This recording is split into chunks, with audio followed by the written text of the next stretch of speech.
Hi, my name is Gary Holbrook. I'm from Gladstone, Oregon, about 10 minutes south of the big city of Portland. This is my 1952 CJ3A. My brother and I started a four-wheel drive shop in 1969 called Holbrook Specialties, and I had a customer came into the shop with a bone stock Jeep, needed a lot of work. I gave him a quote. He said, well, if I do that repair, I can probably sell this thing for about 750 bucks. I said, why don't you sell it to me at 750 bucks without repairing it? He said, I would do that. I bought this Jeep. Tore it completely apart. There wasn't any two nuts and bolts that remained together from the original Jeep. And then I rebuilt it from the ground up. Got a 1969 Jeep 225 Oddfire V6. A top-loader Ford 4-speed wide ratio that I converted to T176 gears because they have a lower first gear. 2.65 to 1 instead of the, 3.65 to 1 instead of the 2.78 that the wide ratio top-loaders come with. I built a 44 front end using a Model 30 front axle assembly. Back then, the easiest way to do it was to use a center section out of either a Jeep utility wagon, Dana 44, or an early Studebaker, because the tube size was the same as the Model 30 front end. So we plugged the 30's tubes in, set the driveline angle, welded it together, still running the original offset 44 rear end, but I've got a full floater system in it, and Dana Spicer power locks both ends with 4.9 gears. The transfer case is the original Dana 18 offset. Not the original from the Jeep, but the single lever from a 71 CJ5. Still an offset transfer case, so it has a 2.46 low gear ratio, and that helps with rock crawling. I use third gear low range when I'm down here in the sand, or first gear high range. They work out to be just about the same ratio. We've developed some long leaf springs for these early CJs from 86 all the way back to the original 41, because the springs that this came with were the shortest springs that Jeep ever produced. And whenever you go with a lift, 3 inches in this case, a short spring becomes very U-shaped. That puts a lot of energy into the seat of your pants when you hit a bad bounce. The wife was always complaining, and I didn't like it very much either. So we decided, what can we do?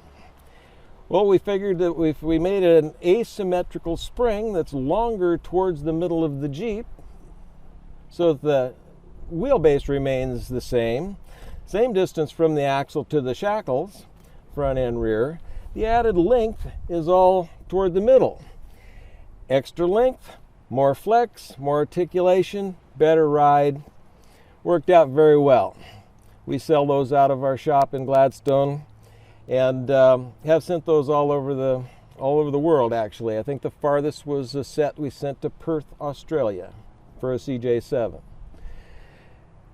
I found these one time at a boneyard. They're out of a 71 Mazda RX-7, high back, recline, slide forward back, much nicer than the original seats and a lot more comfortable as well. I'm a member of the Jolly Jeepers 4-wheel drive club. I built this in 72 and 73 and titled it as a 73 assembled, and that was the year that I joined the Jolly Jeepers. In 74, I went on a Jeep run, and we got a little crossed up, hit a bad bounce. The engine died. I had to decide whether I was going to steer it with 2 hands or get it into reverse and get the clutch out. I opted for reverse, but I couldn't steer it, and it went back and laid over on the driver's side. Well, in our Jeep club, if you flop your rig, you got to turn your plaques upside down for 1 year. We had a guy in the Jeep club that did just that. He flopped it, waited a year, turned them right side up. That weekend, he had just put a brand new soft top on it and a new roll bar. We went on another Jeep run. Guess what? Flopped it again. Must be bad luck, I said. So my plaques have remained upside down from 1974 until this day. And that happened on my birthday, actually. So that's the story of the Jeep. It's got some custom components. I used to have in high school, a 35 Ford with a Studebaker Avanti engine. Had a Paxton Supercharger on it. When we started the shop, we needed some capital. I sold the 35 Ford, but I kept that Supercharger. It's on this V6. I run a 650 double pumper. Got that Paxton pumping through it. Works out to be about 1 horsepower per cubic inch. But that 4-barrel is awful in off-road situations where you're crawling over bumps and irregular terrain, any kind of an angle it would flood out. So I got a 2-barrel carburetor off a 75 Jeep CJ5304. They work pretty good off-road, enough carburation for this small engine, and it's pressurized so I can run my Supercharger through it. I made an aluminum plate that covers up the 360 Offenhauser 4-barrel manifold and placed the 2-barrel carburetor at the front of the manifold so that my throttle linkage snaps on, a quick change with the fuel line, the bonnet fits for the pressurization for the Supercharger, and then I have a off-road carburetor. Takes me about 10-15 minutes to make that swap.